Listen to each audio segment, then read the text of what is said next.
Урматтуу Кыргызстан жарандары, урматтуу Борбордук Азиядагы коомчулуктун өкүлдөрү. Силерге белгилүү болгондой, акыркы 2 аптада болгон окуялар боюнча, дүйнөдө болуп аткан жаңылыктар боюнча силер менен дагы бөлүшкүм келди, силерге маалымат берүүнү чечтим. Силер өзүңүздөрдүн пикириңиздерди билдириңиздер. Бул эки жакка тең пайдалуу деп эсептейм. Анда дүйнөдө кандай жаңылыктар болду, эмне окуялар болду, ошол боюнча кыскача айтып кетейин. Өзүңүздөргө белгилүү, акыркы 2 аптанын ичинде ушул Дональд Трамп экинчи жолу Израилдин премьер-министри Биньямин Нетаньяхуну кабыл алды. Алар 2 күн катары менен ушул Иран темасын талкуулашты. Ошо Биньямин Нетаньяхунун ою боюнча Америка мамлекети толугу менен Иранды талкуулаш керек. Анын ядролук объекттердин бардыгына ракета уруп, элдерин талкалап, элдерин жок кылып, ядролук бомбасынын баарын жок кылып, ушундай бир талкалоо аракетин жүргүзүш керек деген сунуштарын киргизип атат. Аны дүйнөлүк коомчулук угуп атат. Негизи эле Нетаньяху мырзанын ою 30 жылдан бери Иранды кантип талкалаш керек, аны кантип жер жүзүнөн жексен кылыш керек деген ой менен жашап келет. Бул Нетаньяхунун эң жаман арам ою да. Ошон үчүн дүйнөлүк коомчулук Нетаньяхуну эл аралык кылмышкер катары эсептейт. Буга далил катары эл аралык кылмыш соту Нетаньяхуну камоо боюнча, аны камакка алуу боюнча ордер жазган. Дүйнөлүк коомчулуктун өкүлдөрү аны аткарыш керек болчу, бирок тилекке каршы Американын мурдагы президенти Джо Байден дагы, азыркы президенти Дональд Трамп дагы Нетаньяхуну камакка алууну жана соттоонун ордуна, жаза берүүнүн ордуна аны эркелетип келатат да.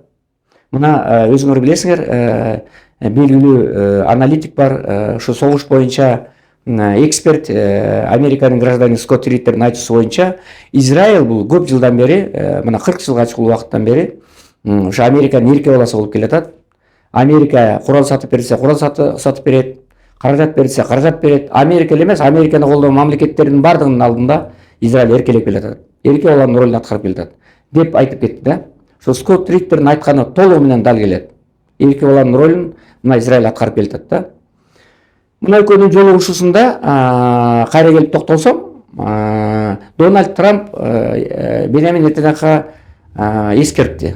Адегенде бомба ыргытпай, ракетаны ыргытпай, дипломатиялык аракеттерди көрөбүз, Иран менен сүйлөшүүлөр жүргүзөбүз. Эгерде сүйлөшүүлөргө Иран көнбөсө, ядролук куралын жок кылбаса, анда биз согуш ачабыз деген сунушун ишке ашырып, ошого көндүрдү.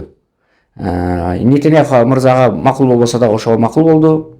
Нетаньяху мырза ага көнбөсө да аркасынан макул болууга мажбур болду.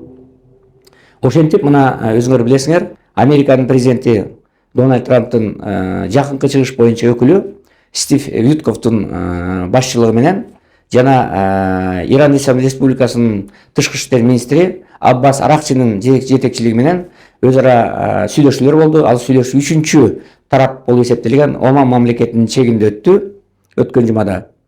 Бул Оман мамлекети ортомчулук кылып, эки делегацияны эки бөлмөгө жайгаштырып, анын экөөнүн ортосуна багы сүйлөшүүлөр жүргүздү. Ошондо Иран Ислам мамлекетинин өкүлү, делегациянын башчысы Аббас Аракчы мырза америкалыктарга, Американын делегациянын башчысына ачык айтты.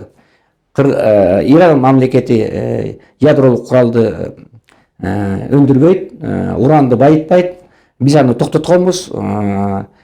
Иран Ислам Республикасынын башчысы Аятолла Хаминей атайын фатва чыгарып, ядролук курал Иранда болбош керек деген чечим чыгарган. Ошондуктан биз ядролук куралды чектегенбиз. Биз азыр уранды байыткан жокпуз, ядролук куралды өстүргөн жокпуз. Эгерде МАГАТЭ деп коет, бул атом энергетикасы боюнча эл аралык агенттик, анын жетекчиси Рафаэл Гросси деген адам. Рафаэл Гросси жетектеген делегация өзү Иранга келсин, биз объекттердин баарын ачып беребиз, эл аралык коомчулук текшерсин, комиссия болсун, өзүлөрү көрсүн дегенди ачык айтты. Андан тышкары Аракчы мырза дагы далил катары бир жакшы мисалды көрсөттү. Урматтуу Америка делегациясынын башчысы, сиздерге маалымат катары айтайын, мына 17 январь 2025 жылы биздин президент, Ирандын президенти Масуд Пезешкан менен Россия Федерациясынын президенти Владимир Путиндин ортосунда жолугушуу болуп, алар 20 пункттан турган келишимге кол коюшту. Ошо келишимде Россия тарап дагы бизден талап кылды, ошо Иран Ислам Республикасында ядролук курал болбош керек деген талап кылып, мына ошол талапка биз кол койдук. Ишенбесеңер, мына биздин келишимди көргүлө. Биз Россияны эч качан алдабайбыз. Биз алар менен биз өз ара кызматташып, канчадан бери өз ара ишенимге кирип келатабыз деген сөздөрүн айтты да. Эми америкалык делегацияга айткан сөзүнө ишенбесек дагы аракчынын ушул Россияга тарапка келтирген далилине сөзсүз ишениш керек. Анткени Россия менен Иран ортосунда мамиле аябай жакшы, көп жылдан бери өнүп келатканын биз билебиз. Анан ошол Уиткоф мырза дагы, Стив Уиткоф мырза дагы ошол аракчы айткан сөздөрдүн бардыгына көбүнчө ишенип, экөөнүн ортосуна бир өз ара ишенген сүйлөшүүлөр болду. Бул сүйлөшүү 44 жылдан кийин болуптур. Мына өзүңөргө белгилүү, өткөн кылымда 1979 жылы Иран Ислам Республикасында Аятолла Хамейни баштаган революция болгон. Мына ошондон баштап 79 жылдан баштап ушул убакка чейин эч бир сүйлөшүү болгон жок. 44 жылдан бери. Мына ошондон бери сүйлөшүү болгон, мына эми гана сүйлөшүү жанданып атат. Жарым кылымга чыккан убакыттан бери. Бул да чоң нерсе да, чоң тарыхый көрүнүш деп эсептейм. Эми ошон үчүн эми дагы сүйлөшүү болуш керек. Балким түздөн түз сүйлөшүү болот. Америка менен Иран ортосунда азыр белгисиз бойдон турат. Ошо сүйлөшүүнүн кандай жыйынтык менен бүткөнүн баарын Стив Уиткоф мырза толугу менен Дональд Трампка маалымат берди. Эми Дональд Трамп президент кандай чечим кабыл алат, аны жакында көрөбүз. Бирок мына өзүңөр билесиңер, ушул Израиль буга дагы деле макул эмес. Ал дагы деле баягы өзүнүн душмандык аракеттерин дагы деле жүргүзүп атат. Мына айрыкча мына ушул 37 жылдын аралыгында 1948 жылы Израиль мамлекети өзүнүн көз каранды эместигин кабыл алган. Мына ушул 37 жылдын ичинде Израиль мамлекети бүткүл жакынкы чыгыш мамлекеттеринин бардыгына душмандык согуш аракеттерин көрүп келатат. Мына алар 2 жылдын ичинде Палестина элин толук кырды. 50 миңден ашуун адам каза болду. Анын ичинде балдар, аялдар, карган адамдар, алардын баары каза болушту. Шаарлардын баары талкаланды. Ракеталардан канча миңдеген адамдар жабыр тартты. Канчалаған адамдар жаракат алышты. Андан тышкары Ливанга кол салды, мына былтыр эле. Ливан мамлекетинен да миңдеген адамдарды өлтүрдү. Андан кийин алар хуситтерге кол салды. Мына хуситтерден акыркы 10 жылдын ичинде хуситтерден Америка менен Израилдин атакасына хуситтерден 150 миң киши каза болду. Анын ичинен 5 миллиондон ашуун адам качкын болуп кетти башка өлкөлөргө. 19 миллионго чукул адам азыр ар түрдүү жардамдарга муктаж болуп турат. Йемен мамлекетинин жарандары. Андан тышкары Израиль мамлекети мына өзүңөр билесиңер, Сирия мамлекетине кол салды. Сириянын бардык объекттерине кол салып, портторун талкалады, аэропортторун талкалады, аэродромдорун талкалады, андан тышкары граждандык объекттерин талкалады. Эмнеге? Анткени ошол жакта Хамастар жашынып жүрөт, ошол жакта Хезболла бар. Алар Сирия биздин мамлекетке, Израилга коркунуч келтирет деген шылтоо менен ошолордун баарын талкалап салды да. Бул дагы аябай чоң кылмыш болуп эсептелет. Андан тышкары мына Турция менен мамилеси аябай каршы болуп атат Израилдин. Турцияга дагы каршылык көрсөтүп атат. Андан тышкары мына Иран мамлекетин түп тамырынан жоготом деген арам ой менен жүрөт. Ошон үчүн мына жакынкы чыгыш 37 жылдан бери 1948 жылдан баштап 37 жыл бою мына жакынкы чыгышка кол салып келатат. Канча миңдеген адамдар өлтүрдү. Израилдин аркасы менен канчалап адамдар тукум куруп болушту мамлекеттер. Мына бул аябай чоң трагедия. Андан тышкары мына Американын аркасы менен өзүңөр билесиңер, Америка мамлекети аркасы менен мына Буря пустыня деп мына Ирак мамлекети талкаланды. Анын жетекчиси Саддам Хусейн дарга асылды. Андан тышкары Ливия мамлекетин талкалашты.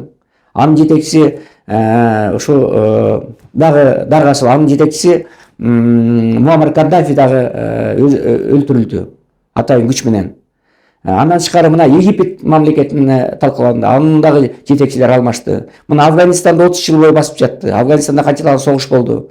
Америка аяктан уят болуп чыкты. Андан тышкары мына Югославияны талкалады Америка мамлекети. Бомба ыргытып, ракеталарды ыргытып, канча миңдеген адамдар аяктан каза болду. Кыскасы, Америка менен Израиль бүткүл дүйнөгө эл аралык кылмыш кылып келатат. Эгерде жакынкы чыгышты Израиль талкалап келсе, Американын жардамы менен дүйнөлүк мамлекеттерди Америка талкалап келатат.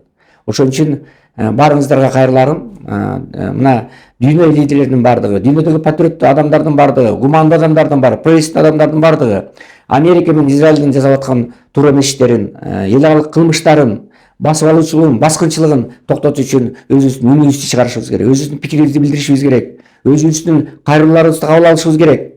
Америка жаман иштерге барып атканы бул дүйнөлүк коомчулук ошол кайдыгер болуп аткандыгы. Мына ошол эле мусулман мамлекеттер, ошол эле жакынкы чыгыштагы кээ бир мамлекеттер Американын сөзүн сүйлөп, Израилдин сөзүн сүйлөп, алар менен келишимге барып, алар менен бир столго туруп, алар менен баягы алардын акчасын алып, алардын кызыкчылыгын аткарып, мына ушундай жүргөнү, мына ушундай эки жүздүүлүк аракеттердин бардыгы мына Америка менен Израилдин ушундай бир өзүң билемдик саясатына жол ачып атат да.